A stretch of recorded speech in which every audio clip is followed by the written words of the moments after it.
सरकारलाई 4वटा कुरा माग राख्न चाहन्छु।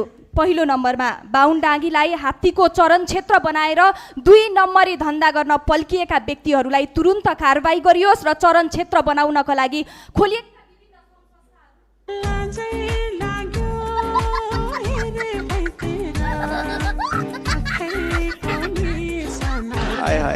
मलाई लाग्छ तपाईले सोचेको र हामीले सोचेको देश एउटै बनाउने कुरा हो, तर तपाईले नयाँ गर्छौं भन्नुभयो, नयाँ केही पनि देखिएन भन्ने कुरा राख्न चाहन्छु।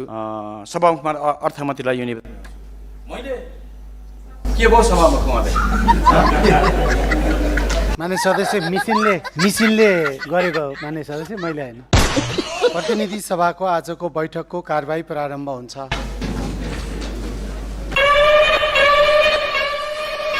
विपक्षी बेन्चतर्फ मान्य सदस्यहरू उठ्नु भएको छ। केही नयाँ विषयवस्तु छ कि पुरानै विषयवस्तुमा उठिरहनु भएको छ? सुकुम्बासी गरिब निमुखा कमैया कमलरी हलिया चरियाका सवालहरू अझै यो सम्बोधन गर्दैन। यो दुईटै बुकको शब्द मैले केलाएर बस्दा यहाँ कहीँ पनि फेरि पनि मुस्लिम मधेसीका शब्दहरू देख्दैन।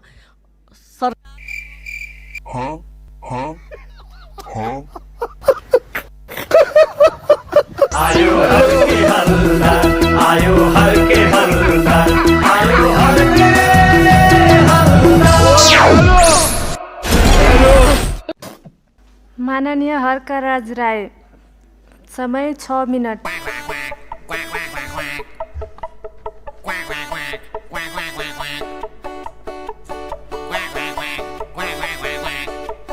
सम्माननीय सभामुख महोदय, माननीय सांसदज्यूहरू, आदरणीय खाली कुर्सीज्यूहरू,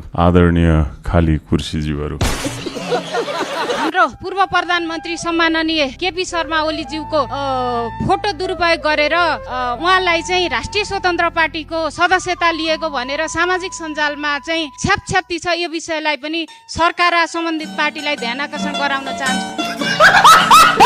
साइबर ब्युरोको क्षेत्राधिकारलाई काठमाडौँ बाहिर पनि सशक्त रूपमा विस्तार गरी सूचना तथा सञ्चार मन्त्रालयले विशेष गरी साइबर बुलिङ हुने साइट, फेसबुक र ब्याङ्किङ फ्रड हुने माध्यम व्हाट्सएपसँग समन्वय।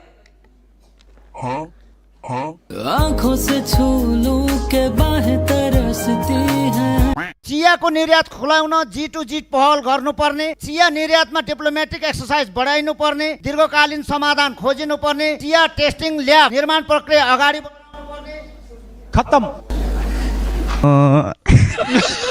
यो सरकारले ठुल्ठुला नारा कर्णाली, सुदूरपश्चिम र मधेसलाई बेचेर तपाईहरू यो सदनमा जुन बिलुङ गर्नुहुन्छ 35 वर्ष पुरानाले के गरे भन्नुहुन्छ, यो विषयवस्तु नल्याउनु पर्ने हो। एकैछिन रोकिनुहोस्। मान्य सदस्य, नियमावलीको कुन नियमापत्ति हो भन्नुहोस्? छोटकरीमा माइक दिनुहोस्।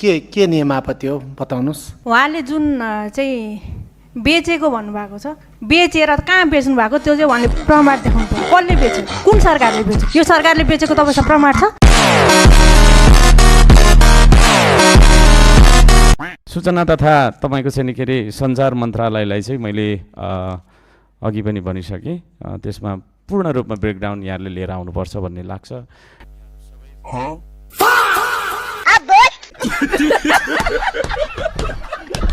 अस्ति पनि अर्थमन्त्री हुँदैन थियो, मैले अर्थमन्त्री आएपछि चाहिँ आफ्नो भनाइ राख्छु भने आज पनि जम्मा 9वटा मन्त्रालयको छलफल छ, मन्त्री 2 मात्रै हुनुहुन्छ।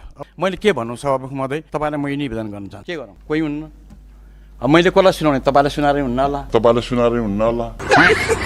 मन्त्री त डाक्नु पर्यो नि। अब तपाईँले 7 जना मन्त्री डाक्नुहोस्, त्यसपछि म दण्डाने राख्नु कुरा राख्छु। 2 जना मन्त्री हुनुहुन्छ, खै 7 जना मन्त्री कहाँ जानुभयो? के गरौँ? अब म त्यत्तिकै बसिदिन्छु। फेरि अस्ति पनि बसे नबसौँ भन्दा भन्दै मान्य सदस्य खुशबु ओली, समय 12 मिनट।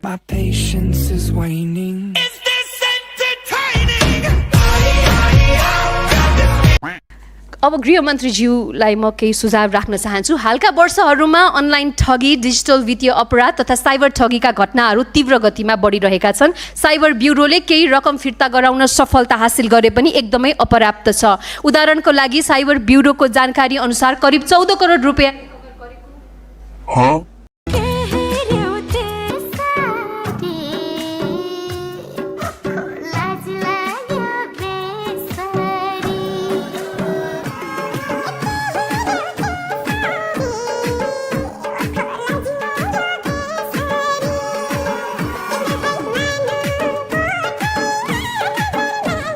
माननीय सदस्य रुकेश रञ्जित। राजमती कुमती जिके वो सपिरती हाय बाबा राजमती चा।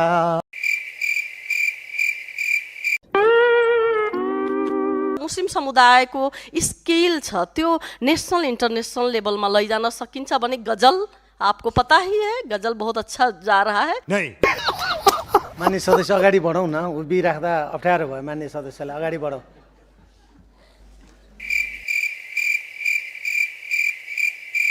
मान्य सदस्य अगाडि बढौँ, विषयवस्तुमा अगाडि बढौँ। म अगाडि जान सक्दिनँ सभामुख महोदय, सम्मान्य सभामुख महोदय, सम्भवै छैन।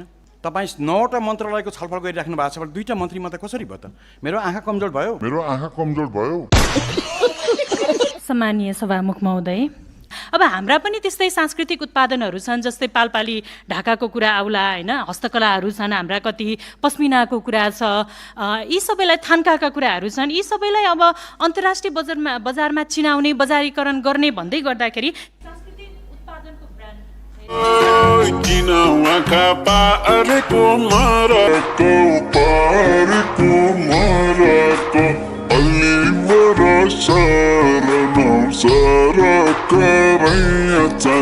हरेक युवा बालबालिका तथा सिङ्गो मानव समाजलाई लागू औषध प्रयोग गर्नबाट जोगाउनु पर्छ। कोही युवा वैदेशिक रोजगारमा सम्मान्य सभामुख महोदय, बडो विडम्बना, सम्मान्य प्रधानमन्त्री ज्यूको फेसबुक वालको कभर पेजमा कभर फोटोमा नेपाली महिला फुटबल खेलाडीहरूको चाहिँ त्यो फोटो सामूहिक फोटो राखिएको छ। म सम्मान्य प्रधानमन्त्रीलाई भन्न चाहन्छु त्यो फोटो आफ्नो फेसबुकको लाइक, कमेन्ट, सेयर र त्यसको फलोअर बनाउनका लागि थियो कि? सम्मान्य सभामुख महोदय, अहिले अमेरिका, मेक्सिको र क्यानाडामा फुटबलको 23औं संस्करण वर्ल्ड कप चलिराखेको छ। तर विडम्बना के भने नेपालमा अहिले त्यो वर्ल्ड कप हेर्नका लागि 979 रुपियाँ तिर्नुपर्छ। यो सरासर लुट हो। निशुल्क सबै टिभी मार्फत निशुल्क हेर्ने वातावरण बनाइनु पर्दछ। र मान्य सदस्य बस्नुहोस्, अहिले यहाँ वाद विवाद नगरौँ। मान्य सदस्य, स्पष्टीकरणमाथि फेरि स्पष्टीकरण हुँदैन। आगामी दिनमा मान्य मन्त्रीले फेरि यहाँको प्रश्न उत्तर दिनुहुनेछ। मान्य सदस्य बस्नुहोस्। मान्य सदस्यलाई माइक दिनुहोस्। प्रतिनिधि सभा नियमावलीको 54 नम्बर र 55 नम्बरमा प्रश्न उत्तर सम्बन्धी स्पष्ट त्यहाँ नियम उल्लेख गरिएको छ। माननीय मन्त्रीज्यूले उत्तर दिइसकेर मेरो उत्तर यही हो भनेर भन्न पाउनुहुन्छ। नियम कानुनको कुरा गर्दै हुनुहुन्थ्यो, नियम त लेखिएकै छ।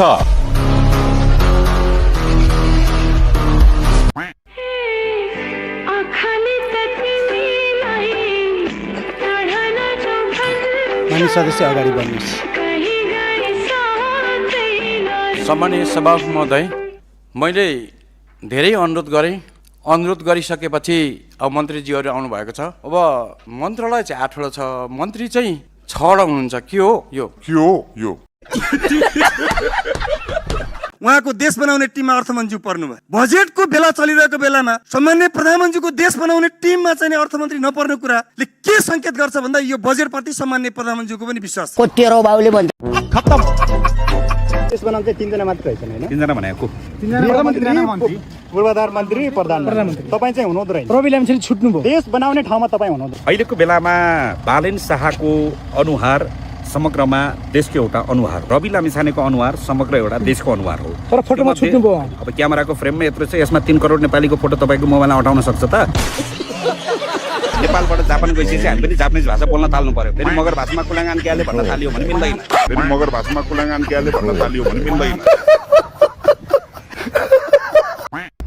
यिनीहरूको जो पोलवाला हो नि, बिजुलीको पोल, त्यो कन्ट्राक्टरलाई कहाँ छ, यो धरतीमा कहाँ छ त्यसलाई खोजेर दिएर हो, त्यसलाई पनि हिँडिराख्नु, घर पठाउने होइन, त्यसले काम गरेर नि खुट्टा भाँच्दिन, मतलब भएन। रुखमा बाँधेर हुन्छ कि बाटोमा सुताएर हुन्छ कि खोरमा जाकेर हुन्छ, बाटो बन्नु पर्यो। खुट्टा भाँच्नुपर्छ भन्नुभएको होइन, छिटो रोड बनाउनु पर्यो र त्यो रोडलाई भाइरल गराएर भाइरल रोडमा कम्मर भाँचेर नाच्नुपर्छ भन्नुभएको। खासमा भन्नु खोजेको चाहिँ कम्मर भाँच्ने भनेको अब त्यो इन्जिनियर हुनुहुन्छ, उहाँ नाप्दाखेरि थोरै तल झरेर खुट्टामा पुगेछ। खासमा खुट्टा भाँच्ने भने होइन, खासमा खुट्टा भाँच्ने भनेको होइन, बरु छिटो रोड बनाएर कम्मर भाँच्नुपर्छ भनेको। आदिवासी जनजातिहरूले चाहिँ बन्दुकहरू पठाउँछ, क्षेत्रीय बाहुनहरू चाहिँ सबै टर्चेर हुन्छ उनीहरूकोमा चाहिँ धेरै पीडा हामी मृत्युलाई हत्केलामा लिएर सानोदेखि बेलुकासम्म मृत्यु पर्खेर बसेर मान्छे हौँ हामी पहिलेदेखि तर्सिँदैन। खास तपाईँको नाम चाहिँ हर्कराज राईको सट्टा विरोधराज राई राखेका भए एकदमै राम्रो हुन्थ्यो। धरानमा तपाईँले त्यहाँको कार्यपालिकाका सदस्यहरूलाई त्यहाँका जनप्रतिनिधिहरूलाई वाक्क दिक्क बनाउनु भएको थियो।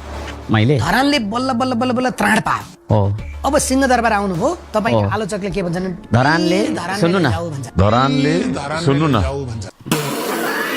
क्युआरमा पैसा त्यो चाहिँ भन्नु न बरु हिजो पूर्वमा सुन्नु न हिजो नामै बोलाउँदा सुन्नु न त्यसमा नि म आउँछु होइन तपाईँले पनि सहयोग गर्नु हिसाब चाहिँदैन तपाईँले पनि सहयोग गर्नुहोस् अरे बाप रे ये तो धोती खोल रहा है। हर्क साम्पाङले सहयोग आह्वान गरेर पुल बनाइदिँदैछ त्यो योगदान होइन एक्स्ट्रा योगदान होइन हिसाब चाहिँ दिनु न। उनीहरूले अब चाहे जस्तो गर्ने भने अर्कोचोटि चुनाव जितेर गर भन्ने खालको तिमीहरूलाई पनि म ठिक लाउँछु भन्ने खालको अभिव्यक्तिहरू दिनु भनेको त यो त तपाईँको अत्यन्तै असभ्य अत्यन्तै अनैतिक अनि अत्यन्तै गैर जिम्मेवार र कानुन बिना तपाईँको चाहिँ गैर कानुनी है खालको उत्तर हो। तपाईहरुले आफ्नै इच्छाअनुसार चलाउने भने 84 मा तपाईको चाहिँ उम्मेदवारी दिनु मैसँग लड्नु जितेर चलाउनु। आजको बैठक स्थगित भएको जानकारी गराउनु। धरानमा खाने पानीको बजेट कसले हाल्यो त? हर्क सम्पाङले मैले हालेको भन्ने सरकारले लेखिदियो बजेट तर लेख्न लगाएको चाहिँ मैले हो। तीनजना देश बनाउने तपाईहरु के बनाउने त्यसमा? खुट्टा त उहाँहरुलाई काम गर्ने भन्दा काम गराउने ठुलो हुन्छ। कस्तो मोजी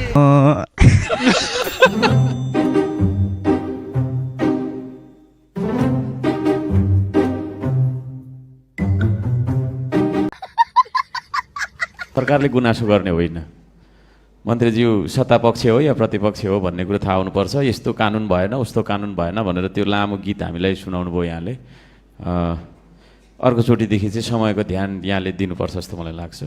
अब मान्य हर्कराज राईजीको गुनासो गर्ने होइन भन्नुभयो। यो कानुन बनेन, यहाँ यस्तो कानुन बनेन उस्तो कानुन बनेन भनेर गुनासो गर्ने भन्नुभयो। उहाँ नै जानुभएछ। बनेकै छैन त गुनासो नगरेर के गर्ने त?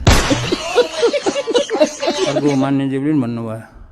अब अभन्डा भन्ने शब्द मलाई यो कण्ठ गर्न दुई दिन लाग्यो होला सायद। यो शब्द सुनेकै थिएन त मैले।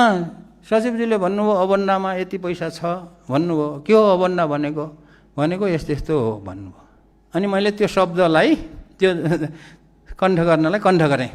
अनि अलि बेलुकातिर त बिर्सिन्छु फेरि। अनि त्यो शब्द के भन्नुभएको थियो त भन्नुहोस् त भन्नु उहाँलाई सोध्नु पऱ्यो मैले।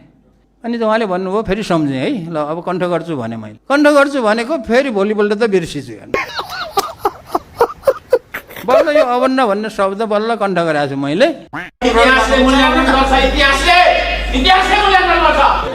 इतिहासको कुरा गरे बुझ्छिले है अघि इतिहासको कुरा गरे बुझ्छिले।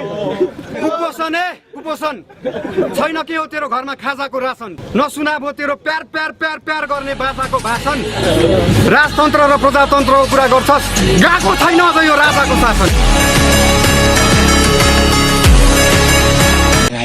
भेराइटीको गधा र कुकुरहरूसँग त सङ्गत छ मेरो गर्ने के।